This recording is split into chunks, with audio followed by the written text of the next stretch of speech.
ابتدا ہے رب جلیل کے بابرکت نام سے جو دلوں کے بید خوب جانتا ہے۔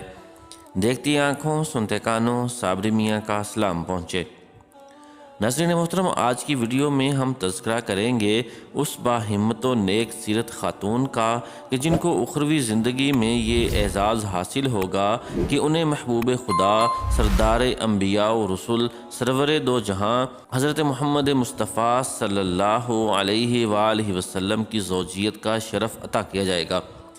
یہ اللہ تعالیٰ کے جلیل القدر پیغمبر حضرت موسیٰ علیہ السلام کی بہن ہیں کہ جن کا تذکرہ قرآن مقدس کی آیات میں بھی ملتا ہے۔ آپ کو یہ شرف حاصل ہے کہ آپ اللہ تعالیٰ کے دو عظیم پیغمبروں حضرت موسیٰ علیہ السلام اور حضرت ہارون علیہ السلام کی بہن ہیں، اور حضرت داؤد علیہ السلام بھی آپ ہی کی نسل سے ہوئے ہیں۔ جہاں اللہ رب العالمین نے آپ کی داستان شجاعت کا تذکرہ کلام پاک میں فرمایا ہے، وہیں پیغمبر آخر الزمان حضرت محمد مصطفیٰ صلی اللہ علیہ وآلہ وسلم نے بھی اپنی زبان اقدس سے آپ کا ذکر فرمایا ہے۔ اس سے پہلے کہ ہم رسول اللہ صلی اللہ علیہ وآلہ وسلم کے فرمان کی طرف بڑھیں، ہم آپ سے متعلق چند حقائق اپنے ناظرین کے سامنے رکھنا چاہتے ہیں۔ آپ کا نام بعض روایات کے مطابق مریم تھا، جبکہ چند مورخین نے کلثوم بتایا ہے۔ جب حضرت موسیٰ علیہ السلام کی پیدائش ہوئی تو اس وقت آپ کی عمر لگ بھگ 15 سال تھی۔ اس وقت فرعون نے یہ حکم جاری کیا ہوا تھا کہ جو بھی لڑکا پیدا ہوگا اسے قتل کر دیا جائے گا۔ جیسے ہی آپ علیہ السلام کی پیدائش ہوئی تو آپ علیہ السلام کی والدہ اور بہن کلثوم کو یہ خطرہ لاحق ہو گیا کہ کہیں آپ علیہ السلام کی پیدائش کا فرعون کے حواریوں کو پتہ نہ چل جائے۔ چنانچہ آپ دونوں یہ سوچ سوچ کر پریشان ہوئے جا رہی تھیں کہ رب تعالیٰ نے حضرت موسیٰ علیہ السلام کی والدہ پر الہام فرمایا کہ اسے دودھ پلا، اور اگر تجھے اندیشہ ہو تو اسے صندوق میں ڈال کر دریا میں بہا دے، اور نہ ڈر اور نہ غم کر، بے شک ہم اسے تیری طرف پھیر لائیں گے۔ ناظرین محترم، یہاں سے سیدنا موسیٰ علیہ السلام کی بہن حضرت کلثوم رضی اللہ تعالی عنہا کی داستان شجاعت کا آغاز ہوتا ہے۔ چنانچہ اللہ تعالیٰ کا حکم پاتے ہی جب حضرت موسیٰ علیہ السلام کی والدہ نے آپ علیہ السلام کو ایک صندوق میں بند کر کے دریا برد کیا تو ساتھ ہی اپنی بیٹی کو یوں حکم دیا جس کا ذکر اللہ رب العزت نے کلام پاک میں یوں فرمایا ہے، یعنی موسیٰ علیہ السلام کی والدہ نے موسیٰ علیہ السلام کی بہن سے کہا کہ اس صندوق کے پیچھے جاؤ۔ سو وہ انہیں دور سے دیکھتی رہی اور وہ لوگ اس حقیقت کو نہ سمجھتے تھے۔ چنانچہ حضرت کلثوم والدہ کو حکم پاتے ہی دریا کے کنارے جا پہنچیں اور بڑی ہوشیاری سے صندوق کو دریا میں تیرتا ہوا دیکھتی رہیں۔ منقول ہے کہ وہ صندوق در حقیقت لوگوں کی نظروں سے اوجھل تھا اور اس کے ساتھ ایک رسی بندھی گئی تھی جسے کبھی حضرت موسیٰ علیہ السلام کی والدہ تھامے رکھتی تو کبھی آپ کی بہن۔ یوں وہ صندوق دریا کی لہروں پر تیرتا رہتا اور لہروں کے ساتھ تیر کر آگے نہ بڑھتا۔ پھر ایک دن ایسا ہوا کہ حضرت موسیٰ علیہ السلام کی والدہ رسی تھامے ہوئے تھیں کہ اچانک فرعون کے سپاہی اس طرف آ نکلے۔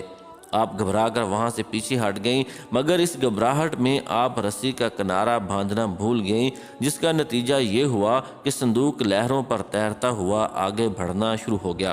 کچھ آگے جا کر دریا فرعون کے محل کے نیچے سے گزرتا تھا، جہاں حضرت آسیہ رضی اللہ تعالی عنہا لونڈیوں کے ہمراہ تشریف فرما تھیں۔ لونڈیوں نے صندوق دیکھا تو اسے نکال کر حضرت آسیہ کے سامنے رکھا، جسے کھولا گیا تو اس میں سے حضرت موسیٰ علیہ السلام برآمد ہوئے۔ یہ سب منظر حضرت موسیٰ علیہ السلام کی بہن دور کھڑے دیکھ رہی تھیں۔ حضرت کلثوم نے جب بھائی کو حضرت آسیہ کے ہاتھوں میں دیکھا تو دل قدرے مطمئن ہو گیا۔ آپ فوراً وہاں سے پلٹیں اور جا کر والدہ کو تمام واقعہ کہہ سنایا۔ یہ خبر سنتے ہی حضرت موسیٰ علیہ السلام کی والدہ کو تسلی ہوئی، مگر دل ممتا کو قرار کہاں آتا۔ آپ کو پھر یہ فکر دامنگیر ہوئی کہ اب میرا بیٹا کیا کھائے گا، وہ تو بھوک سے بلک رہا ہوگا۔ بس والدہ نے اسی لمحے اپنی بہادر بیٹی کو ایک نیا مشن سونپا اور دوبارہ قصر فرعون کی طرف روانہ کر دیا۔ اب حضرت کلثوم کا مشن اپنے بھائی کی خوراک کے انتظام کا پتہ لگانا تھا۔ آپ محل میں پہنچیں تو دیکھا کہ عورتوں کا تانتا بندھا ہوا ہے اور سب حضرت موسیٰ علیہ السلام کو دودھ پلانے کی کوشش کر رہی ہیں، مگر حضرت موسیٰ علیہ السلام کسی کا دودھ نوش نہیں فرما رہے۔ یہ منظر دیکھ کر حضرت کلثوم آگے بڑھیں اور حضرت آسیہ سے کہنے لگیں، کیا میں آپ کو ایک ایسی عورت کا پتہ بتاؤں کہ جس کا دودھ پینے سے یہ بچہ انکار نہیں کرے گا؟ حضرت آسیہ تو پہلے ہی ایسی خاتون کی تلاش میں تھیں۔ آپ نے فوراً حکم فرمایا کہ جس کے بارے تم کہہ رہی ہو اسے بلا کر لاؤ۔ بس یہ خوشی کی خبر لے کر حضرت کلثوم واپس پلٹیں اور اپنی والدہ کو ساتھ لے کر محل میں آ گئیں۔ یوں سیدنا موسیٰ کلیم اللہ علیہ السلام نے فرعون کے محل میں ہوتے ہوئے بھی صرف اپنی والدہ کا ہی دودھ نوش فرمایا۔ ناظرین محترم، حضرت کلثوم رضی اللہ تعالی عنہ کی ہوشیاری، ذہانت و چلاکی اور ہمت کا تذکرہ اللہ رب العالمین نے قرآن مقدس کی سورہ القصص میں بھی بیان فرمایا ہے۔ آپ پر یہ اللہ کا کرم اور خاص فضل تھا کہ آپ کو اس عظیم کام کے لیے منتخب فرمایا، اور پھر آپ نے جس احسن طریقے سے اس کام کو سر انجام دیا، اس کا صلہ بروز قیامت رب تعالی ہی عطا فرمائے گا۔ لیکن مفسرین کرام بیان کرتے ہیں کہ اللہ تعالیٰ کے جلیل القدر پیغمبر کی خدمت کا ایک صلہ آپ کو جنت میں یہ عطا کیا جائے گا کہ آپ رضی اللہ تعالی عنہ کو سرور کائنات حضرت محمد مصطفیٰ صلی اللہ علیہ وآلہ وسلم کی زوجیت میں دیا جائے گا۔ چنانچہ منقول ہے کہ آپ کا شمار امہات المومنین کے علاوہ ان 3 عظیم ترین خواتین میں ہوتا ہے جو رسول اللہ صلی اللہ علیہ وآلہ وسلم کی اخروی ازواج میں سے ہوں گی۔ ان میں ایک حضرت سیدہ آسیہ رضی اللہ تعالی عنہا، دوسری حضرت سیدہ مریم علیہ السلام اور تیسری آپ یعنی حضرت سیدہ کلثوم رضی اللہ تعالی عنہا ہیں۔ چنانچہ حضرت ابن عباس رضی اللہ تعالی عنہ بیان کرتے ہیں کہ جب سیدہ ام المومنین حضرت خدیجہ رضی اللہ تعالی عنہا کا وقت وصال قریب آیا تو پیارے آقا صلی اللہ علیہ وآلہ وسلم آپ کے پاس تشریف لے گئے اور فرمایا، اے خدیجہ، جب آپ اپنی سوکنوں سے ملو تو ان کو میرا سلام کہنا۔ سیدہ خدیجہ عرض گزار ہوئیں، یا رسول اللہ صلی اللہ علیہ وآلہ وسلم، کیا آپ صلی اللہ علیہ وآلہ وسلم نے مجھ سے پہلے بھی نکاح فرمایا ہے؟ آپ صلی اللہ علیہ وآلہ وسلم نے ارشاد فرمایا، نہیں، لیکن اللہ تعالیٰ نے میرا نکاح مریم بنت عمران، آسیہ بنت مزاحم اور کلثوم اخت موسیٰ علیہ السلام سے فرمایا ہے، یعنی یہ تینوں بھی جنت میں رسول اللہ صلی اللہ علیہ وآلہ وسلم کی ازواج میں سے ہوں گی۔